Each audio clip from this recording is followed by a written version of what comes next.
Thank you all for being with us here today. Welcome to this panel where we are here to discuss the opportunities and obstacles of joining up public services. My name is Sam. I'm the editor of Public Technology. I'm really delighted to be your chair for this little section of the day. I'm even more delighted that Public Technology is techUK's media partner for this event. It's always a fantastic event on our calendar. Public Technology, we have a website, we have a newsletter, we have commercial opportunities. I'm sure if you engage with any of them, you wouldn't be disappointed, but I think I'll cut short my usual self-promotion today because we have a pretty brisk running time, actually, for this discussion, particularly given the breadth and importance of the topic. That being the case, I think I'll come to each of our panelists and maybe do kind of an opening question stroke introduction rather than the full introductions, and maybe get you each to introduce yourself in the context of this discussion topic of joined up public services. I'll begin immediately to my left, where I'm delighted to say we have James Mitten, the Director General for Enterprise Transformation at HMRC. James, thank you so much for being with us. What does joined up services mean for you and in the context of HMRC? I guess there's an awful lot to join up across HMRC, but within one, theoretically one kind of big monolithic structure, what does that kind of mean in terms of joining up things across the department? Thank you, and thank you for having me. And I got here despite the public transport, which is a miracle. But I think yeah.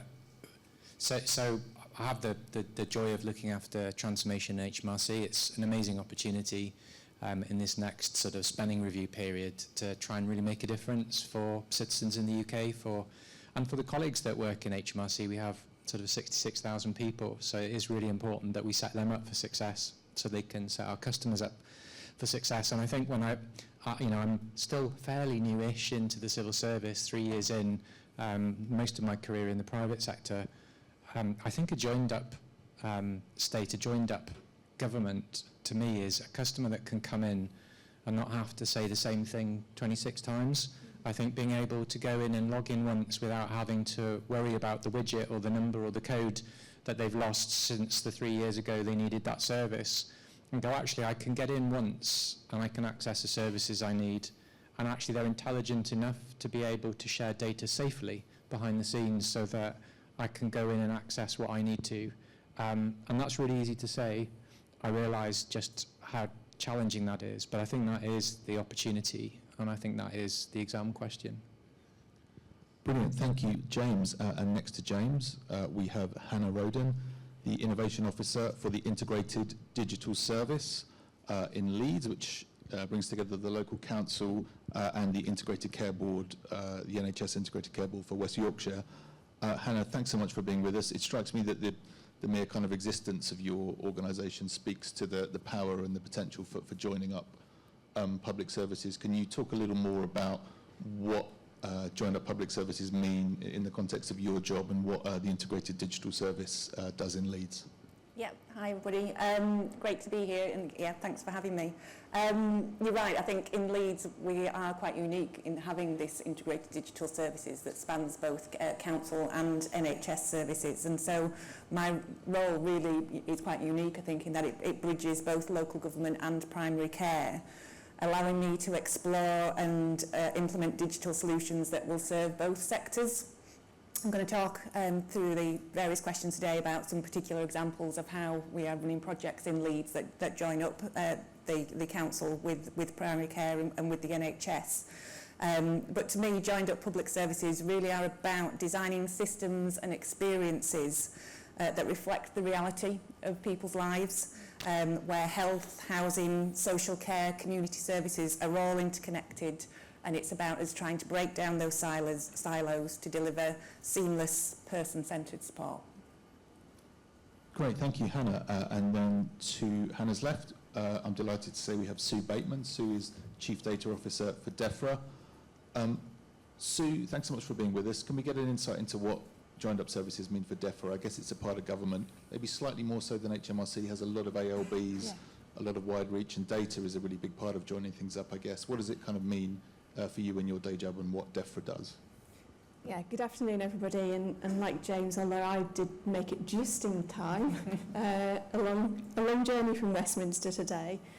So if I kind of take the general first about what joined up public services means for me, I think the report that we just had launched really sums up some of the things that resonate with me. It should be about outcomes, and I'll come into the DEFRA perspective about outcomes, and effective for users, however we describe our users, and also effective for government and public sector, and efficient as well, which I think also chimes with the findings of the report, specifically for DEFRA.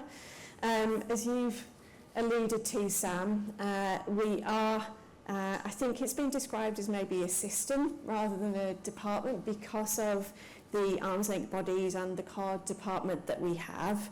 So some of the joining up public services for me is about joining up DEFRA as a group to deliver effective services. And I think I also would reflect that whilst we do have a lot of citizen-facing services, those kind of transactional services that we want to transform into truly joined-up digital services, I'd also take the definition of public services a bit broader than that, thinking about the DEFRA context. So we also do things like response, so response to flooding and other emergencies, animal disease outbreaks, etc. We do monitoring as part of that, monitoring the environment. We have regulatory functions that we have to fulfill, and then a lot of our longer term work is in that science and development space, which can be kind of pigeonholed as R&D, but I think ultimately is long-term public service. So for me, joining up is also around how we do that effectively and where we need to work with others to deliver those things. And maybe in the instances of monitoring, regulation and response, not even touching the citizen, but just providing that seamless service.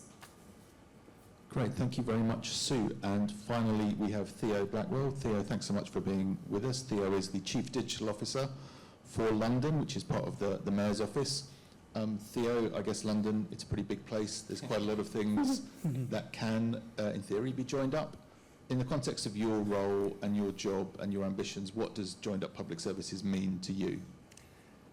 Well, it's a pleasure to be here today. That's the million-dollar question, and one of the primary focuses of why we created the role of Chief Digital Officer. London lacked a sort of collaborative sort of middle layer, some middleware, human middleware, if you like, to connect our 32 boroughs. 32 boroughs, each with an average population of about 300, 350, up to 400,000 people. All pretty much doing the same kind of thing. At the heart of that is how we collaborate with data. And frankly, our legacy was quite a good story around open data, but the ability to join together open, non-open data from a variety of stakeholders and boroughs, absolutely fundamental. There's some statistic flying around the planning department that a third of all Londoners live within 500 metres of a borough boundary. So the ability to join up data around place and people is of fundamental importance where those borough boundaries are so tightly bunched. And I'd also say, like, one of the challenges about the kind of size of a borough. I was talking to someone from a public health team who said that the size of an average London borough just doesn't give you enough data to really cook with. They were an epidemiologist. You need like million, 1.5 million, 2 million to really get into the sort of deeper insights into those people who face the most challenges, use public services the most, cost the most money to hard-pressed local councils. So what joined up services means to me is fundamentally a data challenge, which is a technology one, it's a methods one, and it's a very human one around collaboration. That's what we've started to set out addressing in London. If I can stay with you, Theo, if I may, to talk a bit more about you talked about it as a data challenge, and just maybe to home in on that word challenge. in all its many forms. What would you, it's quite a big nebulous question, but what would you pick out as the biggest obstacles, or the obstacles that kind of dominate your thinking the most when you think about the things that you want to achieve? What are the biggest barriers to getting there? Well, the first big challenge is, what data do we have and where is it? And we set about addressing that by something called the Data for London Library, which was launched a couple of months ago, and that's the next evolution of the London Data Store, which was kind of quite well known in the data community and loved by some, but very much a manifestation of that open data era about 15 years ago. And that essentially is like a big, it's like a library index of where's the data, who has it. If it's open, this is how you can access it. If it's non-open, much like a library getting a rare book, like this is the process you need to go through in order to get it. And that kind of simple discovery step, I think, is absolutely fundamental for complex environments to do. So at the first step, the kind of discoverability of the data is a fundamental challenge. But I would say, if I was talking to my colleagues who were CIOs of councils, they would also say there's a major challenge with the broad technology estate, especially in local government. The absence or unavailability of APIs to make systems interoperable, market practices around data portability are also challenged. These are highlighted in the State of Digital Government Review very aptly, and also in the Blueprint for Modern Government, which I also think is an entire read across to local government. So the opportunity is here to actually start having those discussions about how we modernise that approach to free up the data for public benefit. Sue, if I could come to you, if I may, the challenges that Theo faces with a large network of organisations such as we have in London, do they also resonate for you in terms of a single department, albeit one with a broad reach and a lot of moving parts? What are the challenges you face, and are they similar to what Theo identifies? Yeah, very similar. We're going through an exercise at the moment. I think we're a little bit behind where you are, but similar. Historically, DEFRA's been a department that put a lot of effort into open data and open access. Absolutely, that some of that is still the right thing to do in terms of economic growth and innovation.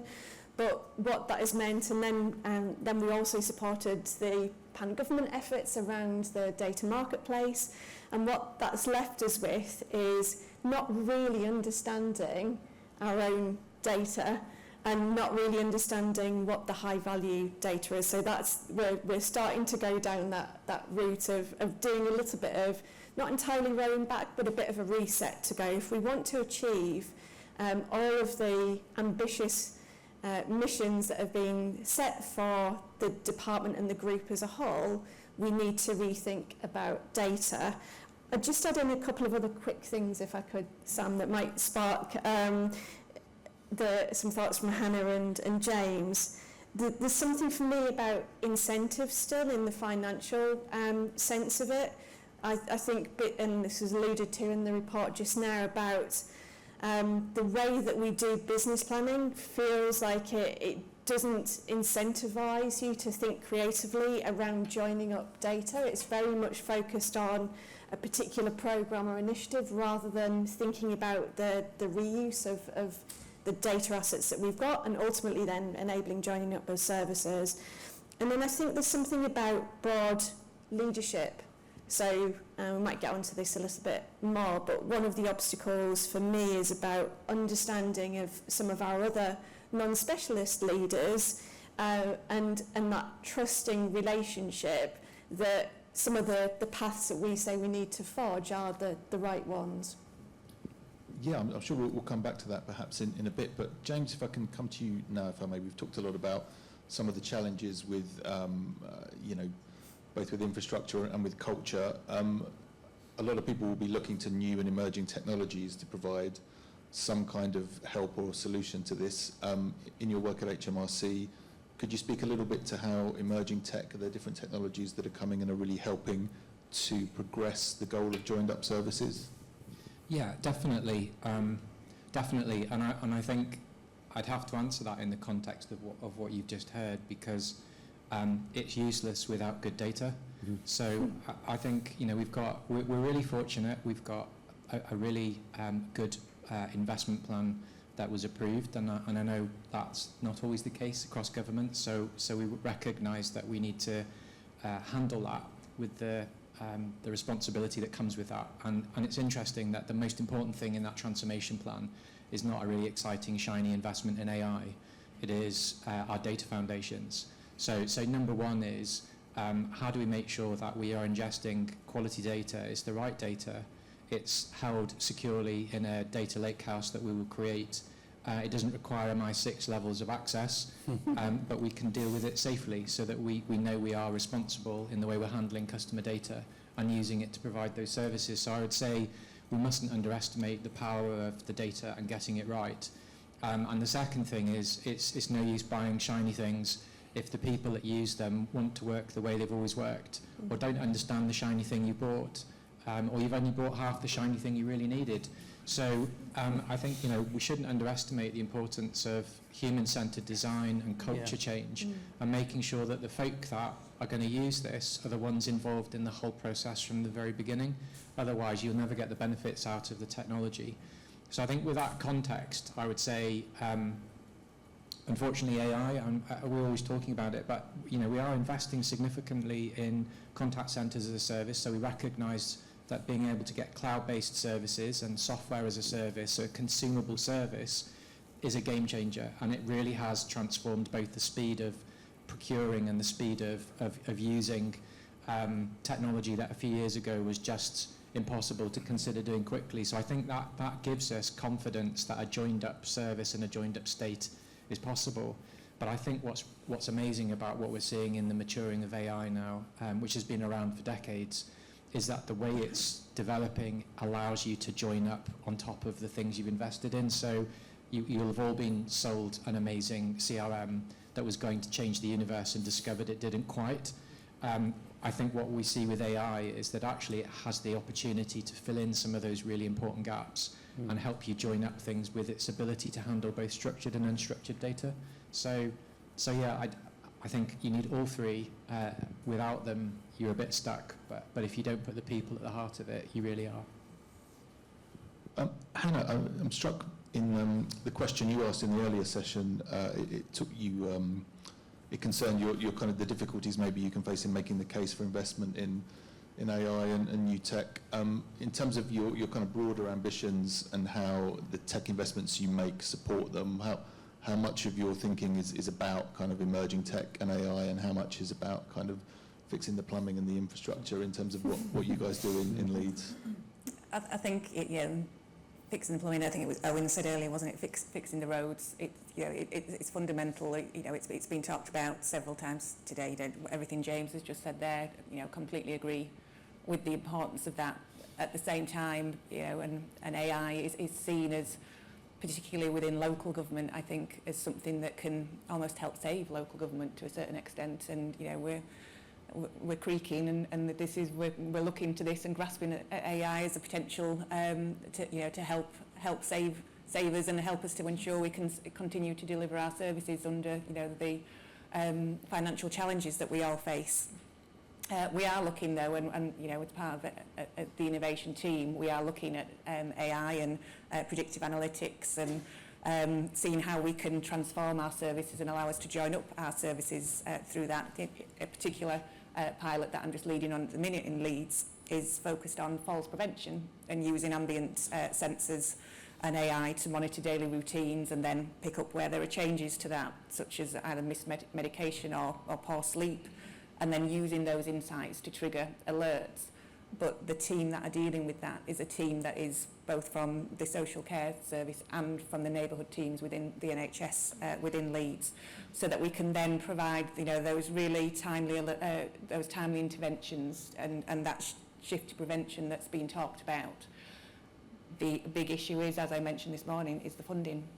It was the project that we're currently going through. It was funded by West Yorkshire ICB, but if we were to look to scale that, how would that work going forward? And like I say, a lot of work is done within whether it's adult social care or primary care, but then the benefits felt in other areas of the NHS. And so just how does that work? So it's pleasing to hear this morning that there are conversations taking place and work being done around those funding models. So very interested to hear the outcomes of those. If I can stick with you, Hannah, if I may, we've talked quite a lot about some of the systemic or internal challenges faced by joining up services. I guess ultimately the outcomes we're hoping for are external in terms of benefiting citizens and communities, as you know, representing local government and NHS, two bits of the public sector that are really on the front line and really close to citizens. Where do citizens kind of fit into your planning around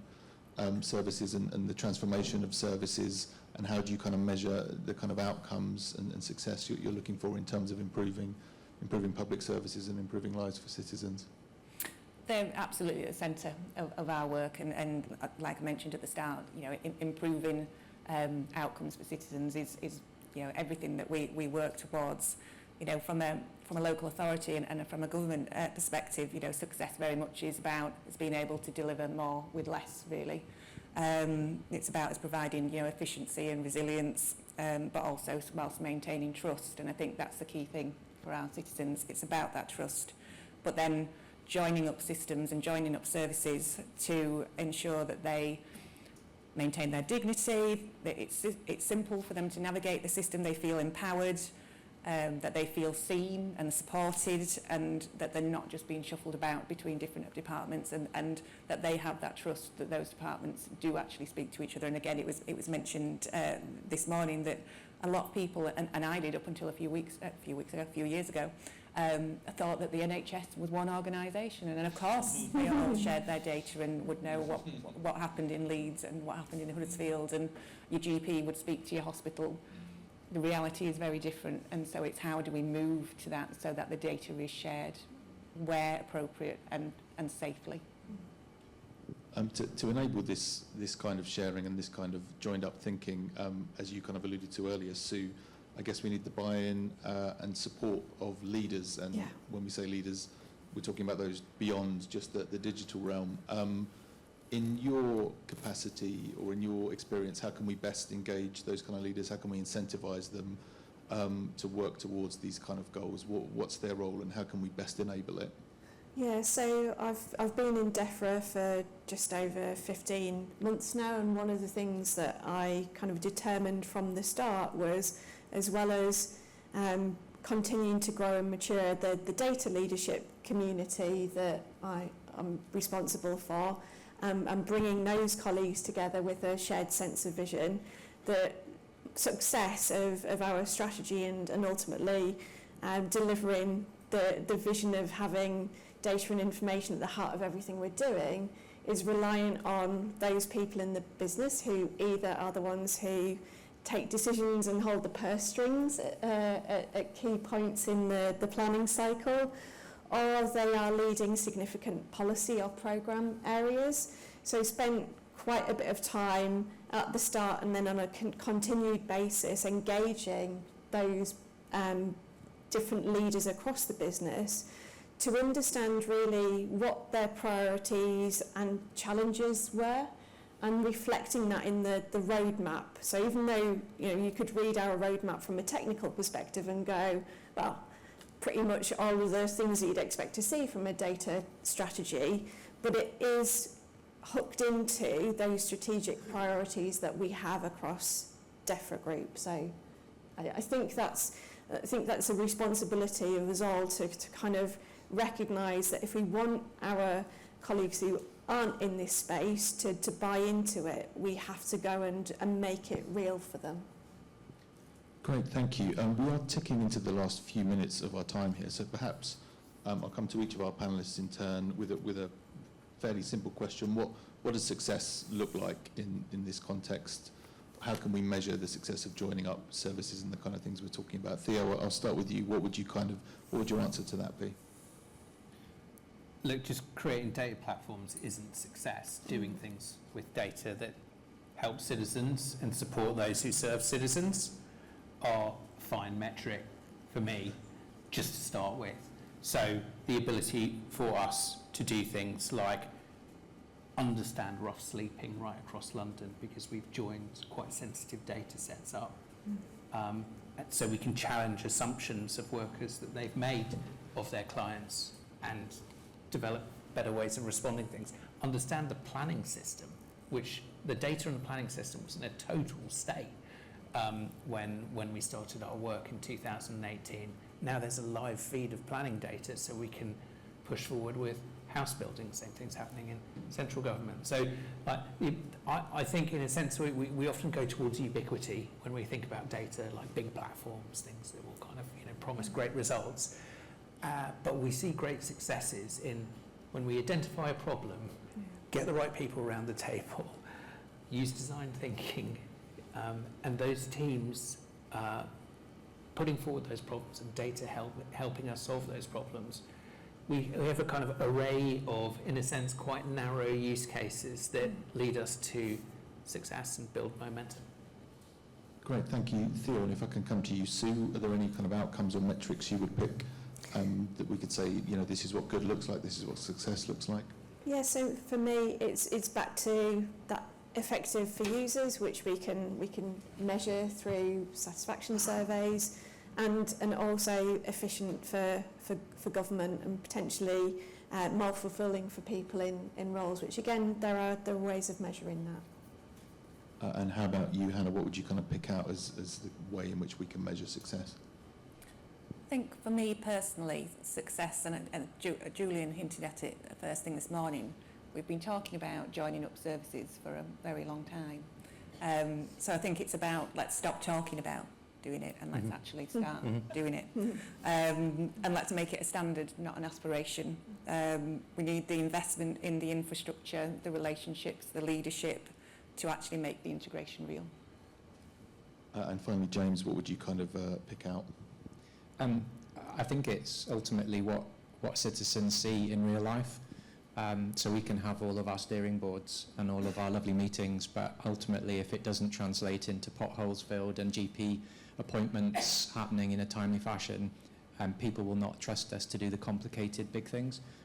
So the point when you're applying for universal credit and you don't need to tell people what your P60 is because DWP knows it because they can pull it from HMRC, wouldn't that be amazing? Or I don't need to know that somebody has gone back to their country of origin when they're claiming child benefit because the Home Office tells me they've just left the country. I think, wouldn't it be amazing if you have to do self-assessment that you get this little app and it pings up and it says, we think this is your self-assessment, click OK if you agree, for most customers who've got a standard path. So I think those are the places where customers will really start to believe it, and we can invest in all the fanciest of platforms, but ultimately if it doesn't translate into that, it won't change people's belief. Brilliant. Well, clearly there are a few obstacles, but as per the title of this session, there's plenty of opportunities out there as well. It's been wonderful to hear all about them. So if you'll join me in thanking our panellists for this session.